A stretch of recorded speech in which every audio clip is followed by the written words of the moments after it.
ചിലപ്പോഴൊക്കെ നമ്മൾ correct date പറയുന്നുണ്ടാവില്ലേ, ഇന്ന ഡേറ്റിന് തരാമെന്ന്. ആ ഡേറ്റിന് നമുക്ക് കൊടുക്കാൻ പറ്റാത്ത ചില സാഹചര്യങ്ങളുണ്ടാവും. അങ്ങനെ ഉണ്ടാകുമ്പോൾ നമുക്ക് ഓവർ ടൈം ഇരുന്ന് വർക്ക് ചെയ്യേണ്ടി വരും. അപ്പോൾ മഴ പെയ്ത് കറണ്ട് പോയാൽ എങ്ങനെ ഇരിക്കും?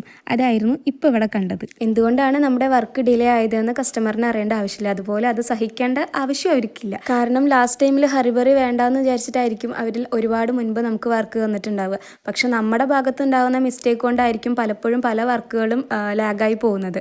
അതും ചില സമയത്തൊക്കെ ഉണ്ടല്ലോ, എല്ലാ പണികളും നമുക്ക് ഒരുമിച്ചായിരിക്കും കിട്ടുക. കറണ്ട് പോക്ക്, മെഷീൻ നാശാവൽ, അങ്ങനെ ഒരുപാട് പണികൾ ഒരുമിച്ച് കിട്ടും. അതുപോലെ കസ്റ്റമേഴ്സിൻ്റെ ഡേറ്റൊക്കെ തമ്മിൽ ക്ലാഷ് ആവും. അപ്പോൾ ആരുടെ ആദ്യം കൊടുക്കും എന്നുള്ളൊരു ടെൻഷനൊക്കെ ആയിരിക്കും നമുക്ക് ഉണ്ടാവുക. എന്ന് വെച്ച് നമ്മൾ 1-2 ദിവസം കൂട്ടി ചോദിക്കുക എന്നല്ലാതെ വർക്കിന് ഒരിക്കലും കോംപ്രമൈസ് ചെയ്യാറില്ല. വർക്ക് എങ്ങനെയാണോ കസ്റ്റമറിന് വേണ്ടത് അതേപോലെ തന്നെയാണ് ഓൾമോസ്റ്റ് എപ്പോഴും ചെയ്തു കൊടുക്കാറുള്ളത്.